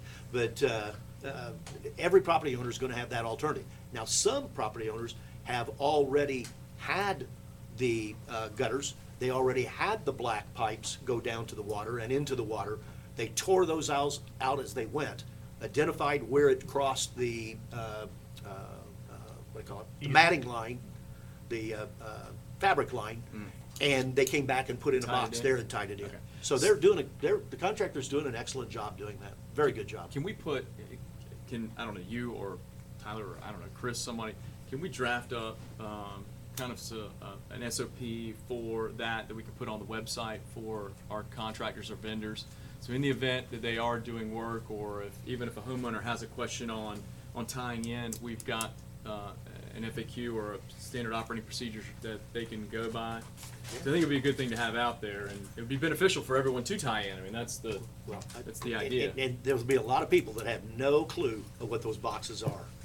So and even maybe we need to explain to them what it's for. And then, Ed, have you sent anything out to HOA, and maybe this is something we send out to HOAs that have lakes that are impacted with did you know that in the lake bank restoration project we are doing this, and if residents so choose to tie in, here's what they need to do, and it's maybe recommended that they take that step? We haven't done that, but the HOA is up to speed. I'm not on the HOA board anymore, but we certainly can prepare something, a plan sheet, a sample drawing of exactly what Bob just was talking about. And he's You have 100%. something? We have the typical, and I'll be happy to share that with you. Got it. Even better. That's what I was going to tell you is they've actually done one and they already kind of got it handled, so we could basically just piggyback what they've got. Let Pelican do it first, and Well, we'll and the just. other part of it is, a very important part, is they have to have access for cleanup. Because if you just put all this in and you don't clean it out yearly, Okay. you're kind of wasting your money. Yeah. We're telling our communities that if you don't have gutters and you're on a pond, we want you to put in a gutter, because if you don't, you will have washout. Sooner or later, the water's gonna go somewhere. Yep. So we're encouraging them to do that, and it's an oh, by the way, that if you put the gutters in, we'll pay for everything in the ground down to the pond. That's how we do it. That's the carrot and stick approach. And to the HOA, we're saying, you know, we're doing this money in your community, and your commitment is that you have to clean it out yearly. Okay. And that's the kind Can you- of sign up we're getting. Can you send that kind of, Yes. that information over to April? And I'll send it to Chris, yes. Okay, yeah. Next. District Council. In the agenda packet, I think we had a conversation last time about traffic issues and landscaping issues on Gateway Boulevard, and comments were made about the charter school pickup and drop-off activities that were causing severe problems, damages to landscaping. And I'm not sure how many board members were aware or had previously read the settlement agreement between the charter schools and the district over the assessments in the past. So it was requested that it be included in the agenda packet, and you can see I highlighted I'll call it the pertinent portions, beginning at page 2, going over to page 4 of that settlement agreement that address how the district handles any concerns it has with regards to traffic congestion and issues arising from traffic, pickup, drop-off, and everything at the charter school, and at the Gateway Charter School and Gateway Charter High School. And so I don't know if the board wants to have further conversation about that or provide direction to staff as to how to proceed, because there are, once again, there are some promises that the school made, and I don't know if we've been tracking those or not. And there are steps that we can take, district, if there are problems arise. So you can see the multi-step approach. So again, this is for information and or discussion by the board. And if the board wishes to, at this meeting or subsequent meeting, provide direction to staff how to proceed, if at all. Margaret, is the school, maybe ask staff, is the school complying with that no park, because that's clear in there, no parking on Gateway Boulevard's shoulders. Are they complying, or are they still doing it? Well, it's not the school isn't parking there, it's the parents for pickup. So Yeah, but this calls for the school to address that. well, that's the point, is the school enforcing? Yes, that's my question. And I don't Apparently not. I don't think so. I mean, they used to have a sheriff out there at certain times. I don't know if there are any more. I think today, I don't know if it was before the last meeting. Yeah. I know we did touch on this subject last meeting, but today there was somebody over there in Lee County. A sheriff? Yes, there was. But the high school, the charter. Okay. He was there, I think it was like 1:30 park. And they're stopping them from parking on? I didn't see any, well, it was kind of early, 1:30. Yeah, Very. 2:30 they start. But he was there, but he was parked where he wasn't supposed to be parked. So I thought it was, yeah, but he was there. Yeah, I think we have to make them toe the line. That we can't touch them with a 10-foot pole, then they have to honor the agreement they have. And that stipulates beyond a doubt things that they have to do, and it gets more serious with each step they pass. I think the first one is if they aren't doing it, we keep an eye on it. The police will handle it quicker than anything. Just let them start issuing tickets. We need to remind them what they agreed to. And let's ask, you know, we have a concern, how are you addressing it? And if they do have officers, what is their intent? Is it just safety and protection, or are they enforcing parking and that type of stuff? But yeah, I think it's worth sending a letter or an inquiry. Yeah, it might be. I don't think we've sent letters in a long time. You may want to, just as the first say, for a long time, we've sort of let this sleeping dog sort of lie. We had this agreement. We're the managers, and volunteering April and Kristen did this. And we just want to have a chat with you, see how you're doing with complying with this agreement, and let you know that our board is concerned that if there are parking issues, we will be implementing the procedures outlined in the agreement. You know, one of those friendly kind of, let's get together, and then if a letter needs to happen based upon incidents, that's what I'm thinking. Maybe the approach, and just document that meeting so we have it. Okay. And then if any concerns or complaints come Yeah. up, follow the protocol in the agreement. 'Cause I don't know if the principals are the same, I don't know if the administrative staff is the same from, many years ago when this was signed. So hopefully they were all informed of what's in the agreement, but you never know. That was from just 3 years ago. Go ahead, Jim. Okay, I brought this up last time because I was concerned about the parents parking in the landscaping area because they kill the landscaping. And we keep paying to put it back and they kill it. So it's money that we keep spending for no reason at all. And that's why I brought it up. And if there is a protocol, I think, something should be done so that they are not parking and landscaping. Because, we can't afford to keep putting back what they destroy. Yeah, and once the roads are finally conveyed to Lee County and I have the final revised Alta survey and moving to the larger set so we can wrap that, 99.9% wrap that up, then Lee County may have a greater interest also in ensuring that the roadway is not being impaired or adversely affected. So Lee County in the past has sort of kept the hands off on that situation about the parking traffic. I know I myself see some of the signs of the neighboring businesses, they're not too happy about some of the parking and or standing that goes on. So April gave a nod, so I assume she's gonna take that action. I just want to thank the attorney for looking into this. Oh, no, once again, it was a good refresher for me too. I hadn't looked at it in a while, so it was a good refresher. Anything else? No, ma'am. Business manager report? Oh, question. Are we going to, in your section or is it another section, the Stony Brook roads? That's later on. That's Later? on the separate agenda. Okay, okay. Well, I guess, Madam Chairman, I don't know if you want me to, there's an action item under administrative agenda later on. You want me to address that now and make a request, or wait till we get to that? Item 6C. Let's wait till we get there. Thank you. Let's zip through. Business manager. Hello, April White, your business manager. I have provided somewhere. Well, if April's doing that, it might be tied into her report too. We have a revised title commitment and the survey for the Girl Scout building, and I sent my letter off to the attorney for the school and the Girl Scout today on the objection because of deed restrictions, but as with any real estate transaction, we'll try to work together to see if we can resolve those. If the board wants to continue going ahead. And that has been forwarded to the board members. Mr. Banks made me aware he still has not got his email, so we'll try to get you up to speed on the documentation for the Girl Scout building. Maybe an alternative email or something. And then it is scheduled to be on the agenda for May 4th, I think. I think that's what you indicated, because you've got a whole bunch of stuff you're getting. Yes. Okay, reports. We're trying to keep the website updated with information.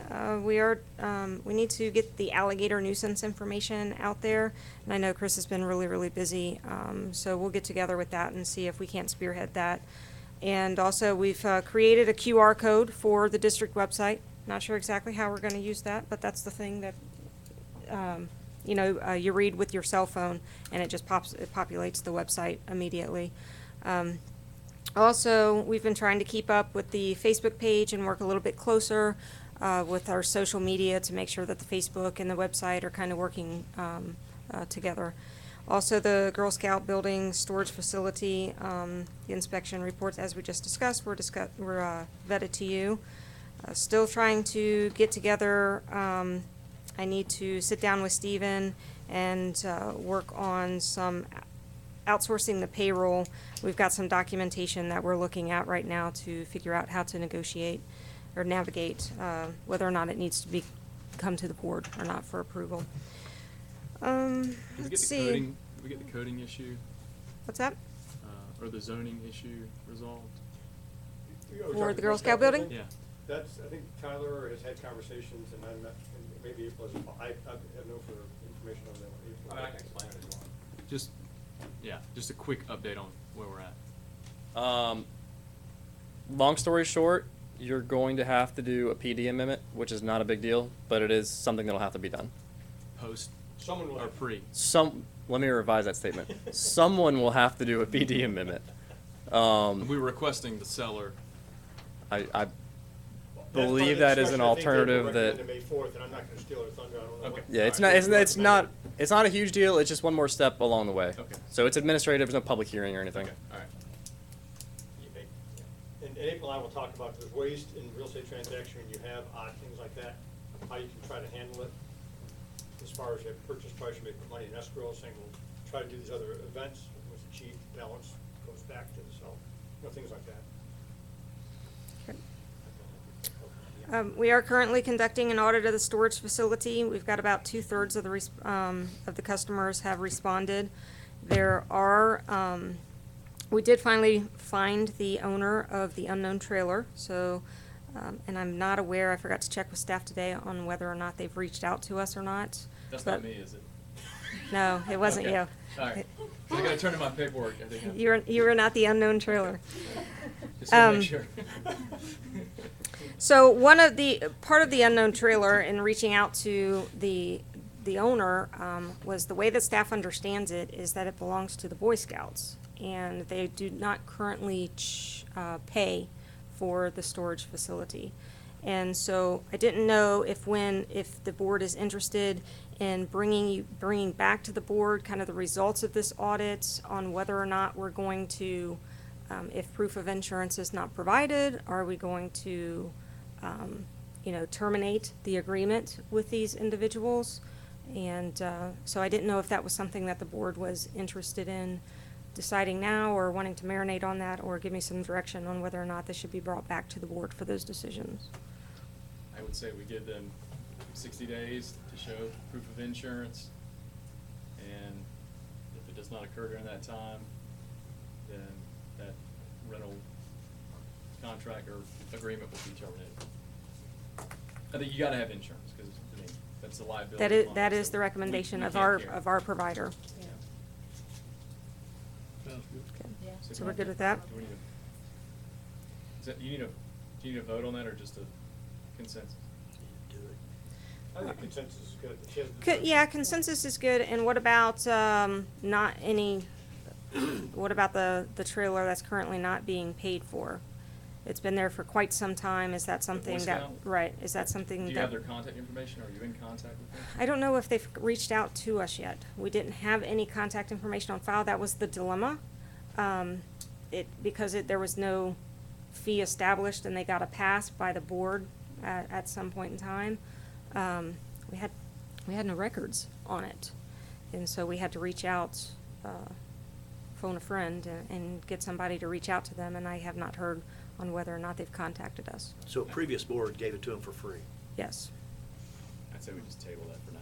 Yeah. table, okay. We need to find it. Well, go ahead. Do you have a quick comment? Yeah, I do. I think that we need to write them a letter and inform them that it will be towed away. If it's not, if we do not hear from them, I think you need to give them some alternative. It's gonna be towed if we do not hear from you. Right, and And then. is your dilemma, though, that you're not sure if it belongs to which troop or which organization? Right, it was a long time ago. I Yeah, mean, because you have an overall, as I Yeah, understand, so there's overall two executive issues. council, then you have Yeah. the individual troops that, so that's probably Right. the dilemma, we don't know who to write the letter to yet. And the dilemma is, we kinda had to, I'll say phone a friend, we used our relationship with the sheriff's department. They can't provide us the information of who this trailer belongs to, but they reached out and told this resident to contact us.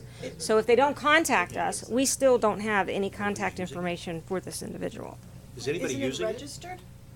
Yes, yeah. Isn't there a registration somewhere that could be looked into? That is not information that we have the authority to know.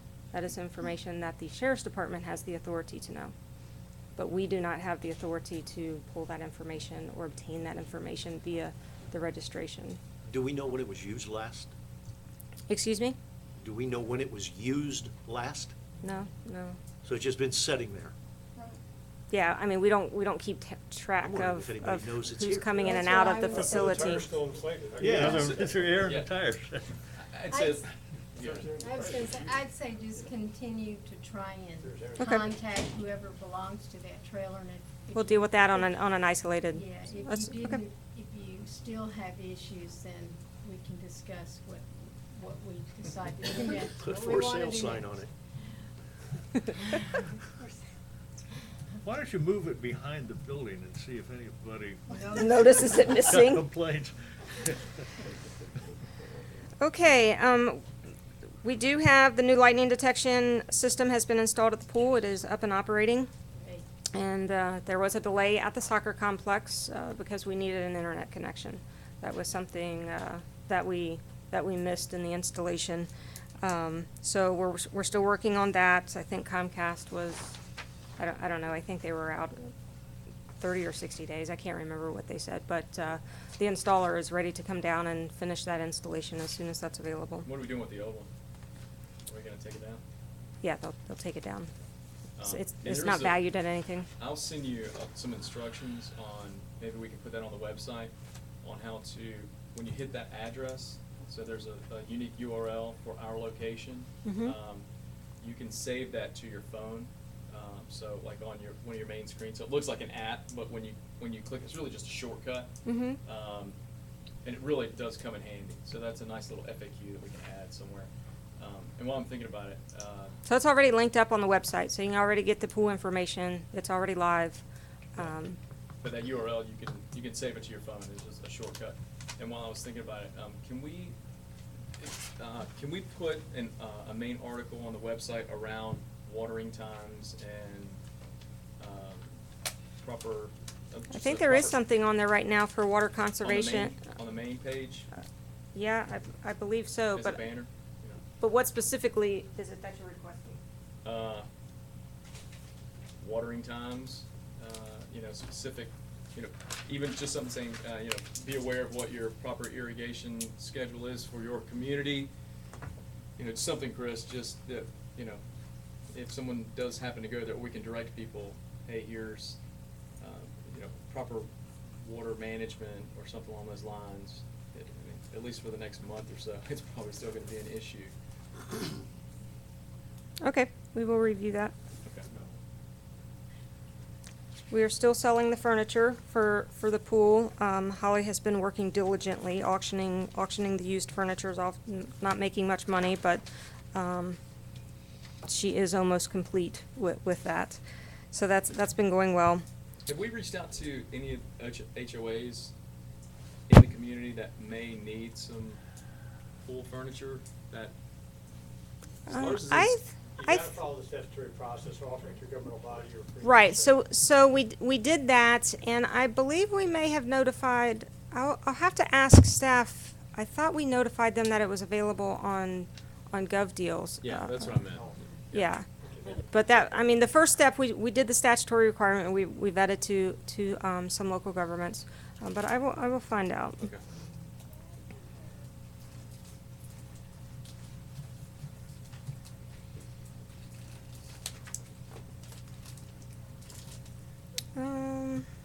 All right, were there any other questions for me?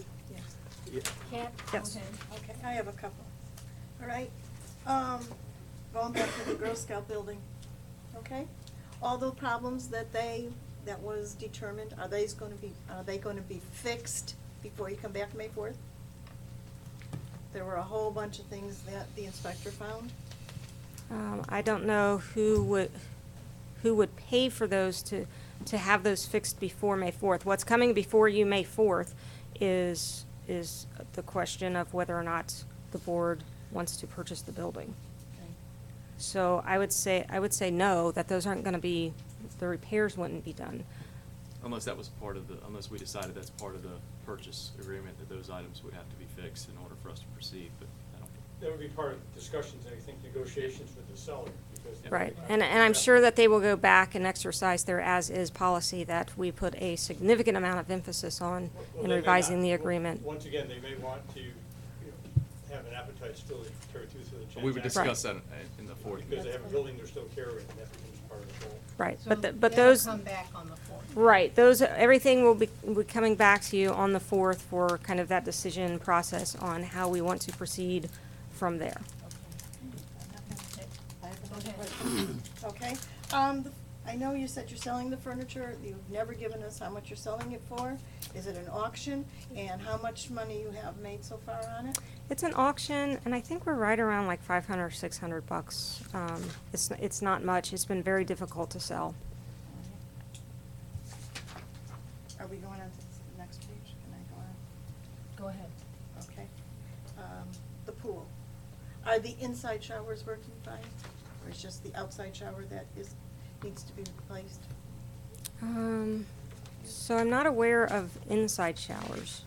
I believe it was,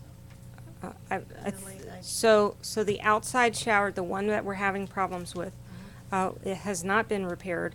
However, we were trying to capitalize on some networking of a company that we used during the Girl Scout inspection process. And so at 10:30 this morning, a group of us went over and looked at the facility, trying to get some recommendations on how to proceed with the facility and those repairs, and whether or not they're critical or more of a long-term planning type of repair. And I have not had an opportunity to talk to Chris yet about that, as far as getting some direction on how to proceed with that. I mean, the facility itself is aged, it is ready for a major rehab. And some of the repairs, like fixing the outside shower, it is kind of so pervasive in that area that it kind of bleeds into fixing the door frame, while you're there, tearing all of this out. And then it's like, if you're gonna fix this metal door frame that's all rusted out, well, we really need to fix all the other metal door frames. So it is actually ready for a major rehab and repair. Right now, we have two issues that I would like to try to figure out whether we address it as part of the overall rehab package or whether we address it immediately, and that's that shower. And also, there's a door that we're having problems opening, and the health department did advise that we can't keep it closed and keep that bathroom shut off. So now it is open, but it's very hard to pull open and shut. So we are concerned with that, but that just happened. We just reviewed that at 10:30 this morning, so I was hoping for an opportunity to speak to Chris about that. Thank you. Anything else? No, I finished it. Bill, Yeah, just one thing, April. At the pool, is the natural gas hooked up and heating? It is up and running. We have gas. Yes. Glory, hallelujah. It's on the website.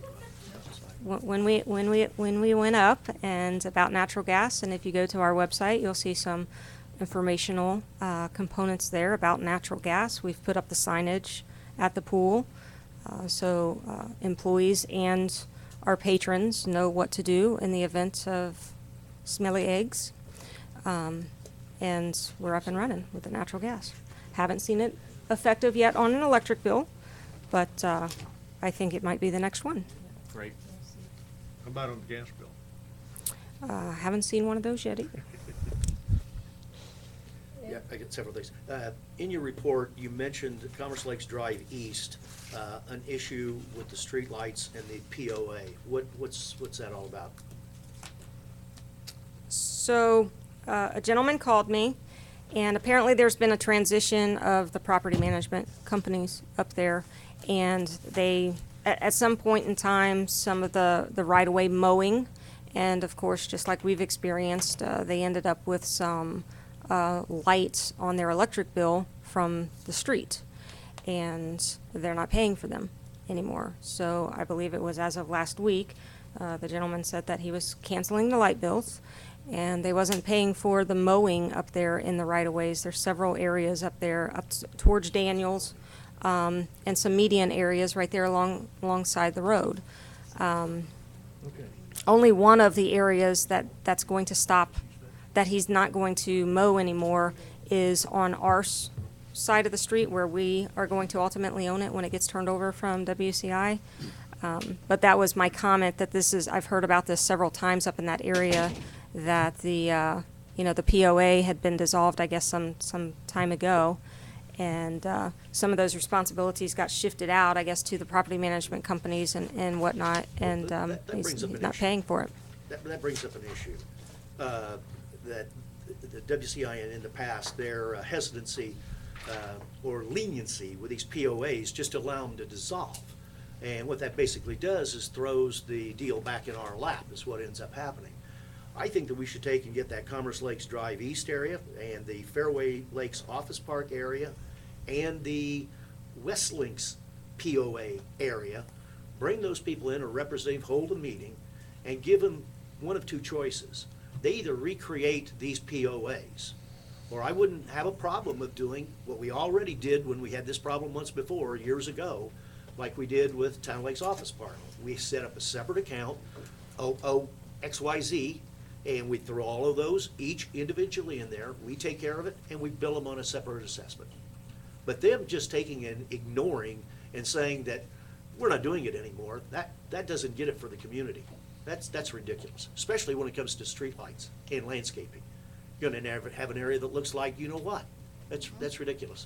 So my thing would be to have staff contact who the parties are in those three areas, West Links, Fairway Lakes, and Commerce Lakes, and see what their flavor is for creating a POA. If they don't want a POA, then we'll just tell them we're gonna do it the other way. We'll do just like we did at Town Lakes. We'll take it in, we'll have you an administrative fee that we're gonna charge you to maintain your facilities, and it'll be an add-on on your taxes, just like Town Lakes Office Park. I just don't understand why we treat one different than another. And then the third option, I don't know what the third one is. how do we get that? I mean, I don't know if it's desirable, but, and we talked about the other option would be to get that, that property conveyed to us. That's, Well, that's the cleanest, best way for us to maintain it, too, as opposed to Yeah, quit the entity retaining the ownership interest. be a load of quitclaim deeds coming to us, I suppose. I'm just saying, that's another I think option, you'll I have- don't know which is, I don't know if that's viable. I think you'll have a line, because you'll have other people that come in, you took theirs, take ours. We don't want them either. I don't want my roads in Gateway Greens, turn the roads over. I mean, So that's, I where don't know run that it- that's a good answer. I mean, where I run into an issue is, I mean, even the signage. I mean, if I'm not mistaken, the signage that goes into that area, We have consistency on it, and it's supposed to be in accordance with the rest of our signage in Gateway. But if nobody's gonna take care of it, Yeah, I it's mean- just, it's like a part of Gateway is just saying, well, we're kind of seceding. pretty much all those, a lot of those monument signs need to be repainted, the Yep. landscaping doesn't look good And at all. it's under these POAs, and they're gone.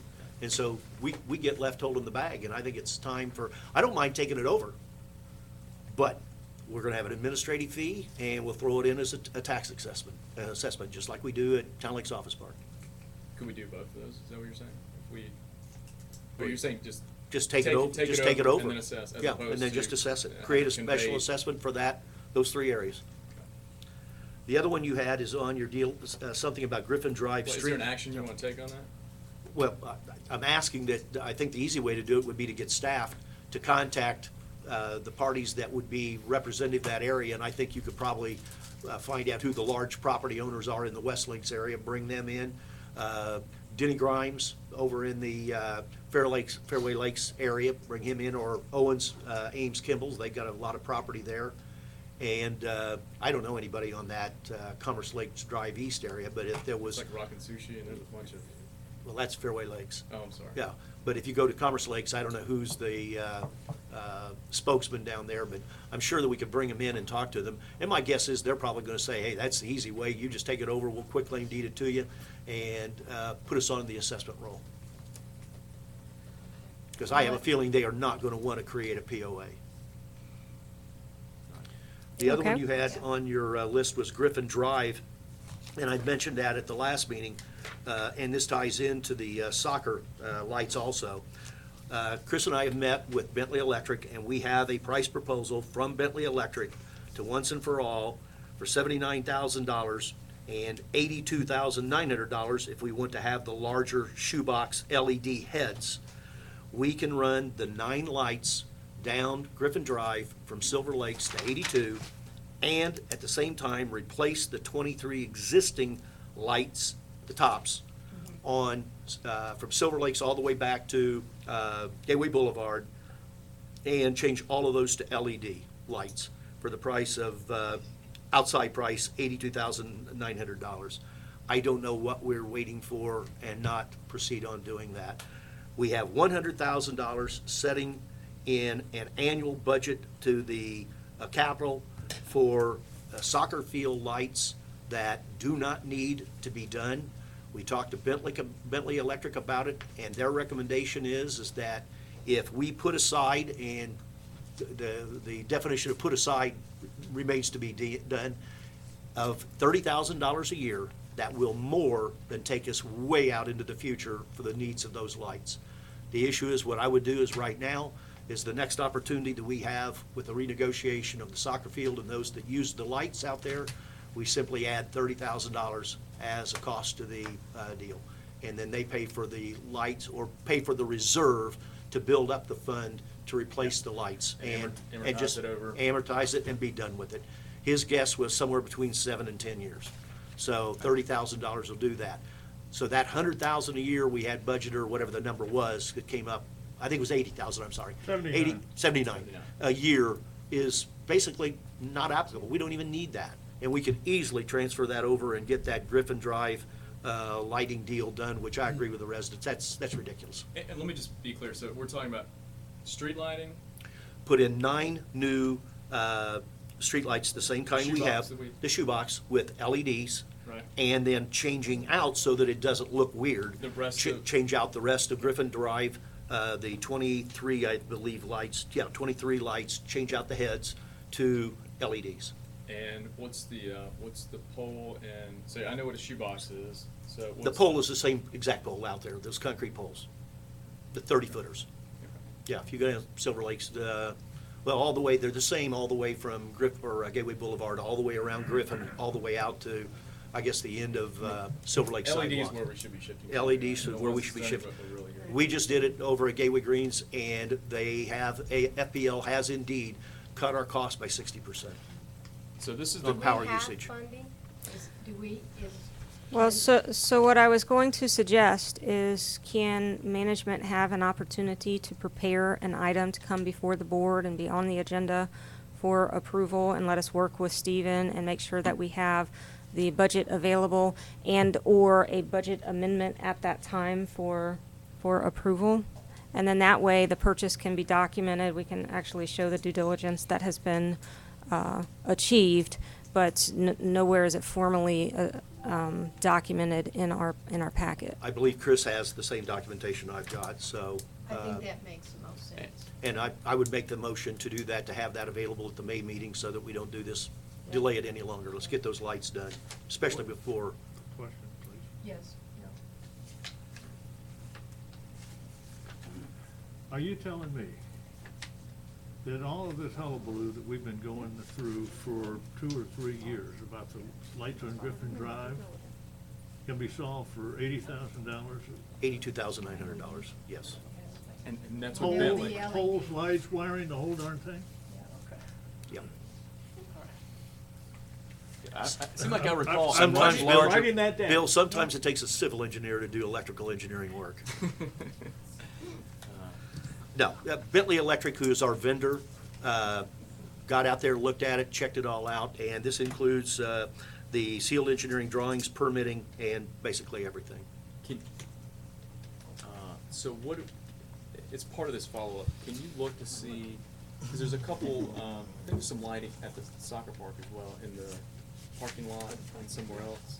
I don't know where that comes off of. We'd have to look at that separately. Yeah, I'm just, But but just maybe if it's just converting. Bentley should be able to tell us. Do you know anything about that, Chris? The soccer light, or the lights, not the tall towers, but the regular parking lights in? I have no idea where that's controlled from, or the power source, nothing. And that's all, I think, part of the due diligence that we need to exercise and bring back a well-informed packet to the board for decision, because Tyler was just commenting that, there's another party involved in that, and the Lee County is fixing to take over that road. And so we want to be sure that whatever we do is going to be, complementary to what their plans are with the road. It should be a part of a policy that we would adopt as far as what our lighting standard would be moving forward. Yeah, I don't have any problem with doing the due diligence, but I don't want to delay it tied up with something else. Because this needs to be done. I love what Stony Brook has done at the end, the light pole and the LED there. But again, I think we need a long-term policy. So if we are going to make a change to any other lighting, we have a policy that says, here's what we're gonna replace it with, here's a standard. And especially if we end up dealing with these 3 wildcat areas that have dropped their POAs and we inherit them.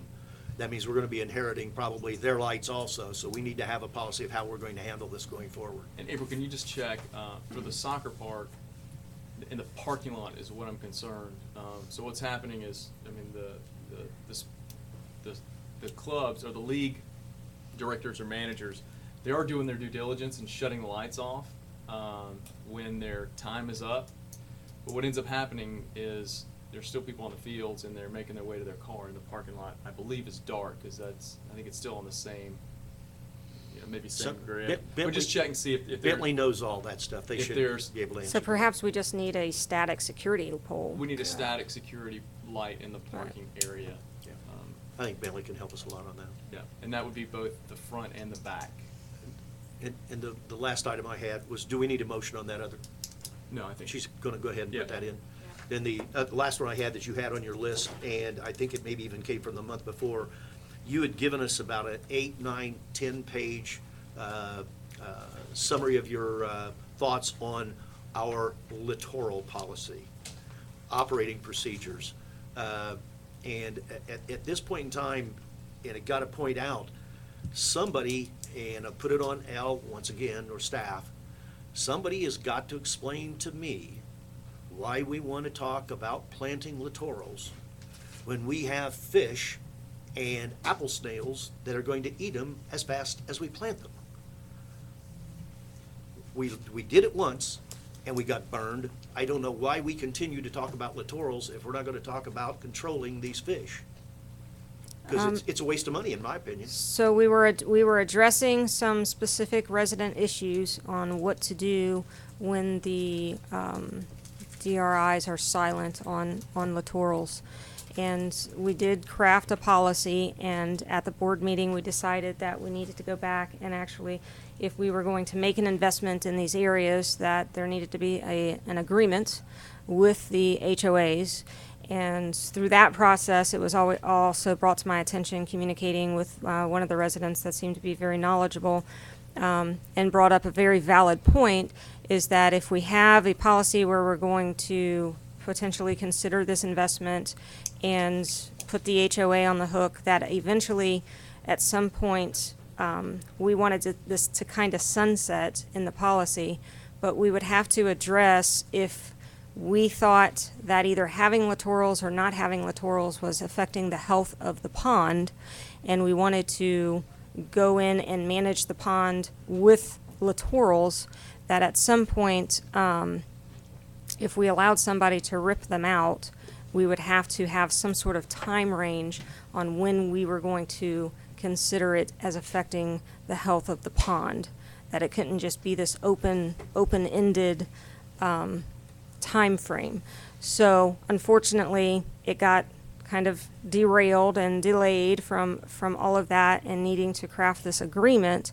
But I believe that was the genesis of the policy, is to deal with particular residents' requests on what we were going to do in these particular areas when they were either asking us to rip them out because their DRI is silent and they don't want them, and dealing from the district perspective in a maintenance and management of the pond versus fulfilling each individual resident's request, that we had to kind of establish some criteria for ourselves on how we were going to manage those specific issues. Well, the pond standard was fairly clear in that if you have a community that did not have a development order requirement for littorals, and they wanted them out and they were there naturally or whatever, however, their procedure was, as I recall, is that their HOA was supposed to petition this board for a decision.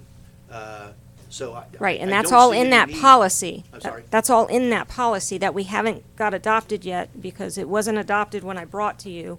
There was revisions and suggestions. But it was adopted in our standards, so it still is applicable. I don't So if remember anybody wants- seeing that in the standards. I thought we were addressing a an ambiguous area of the standards. That Well, was, if it isn't, then we need to get that clarified as an addendum to the standard, because I think that whoever came up with that idea of doing it through the HOA, it takes it out of the deal of the hands of a couple and puts it in the hands of a board that represents the whole group. And if the whole entity is for it, then let them petition us and do it. right, Now, that's what this policy was. That's what the SOP was, is to create that process we on kinda how just we were let gonna it handle sit in that. limbo. I don't think we ever addressed it. Well, so I'm unclear, are you Correct. in favor of that policy, or?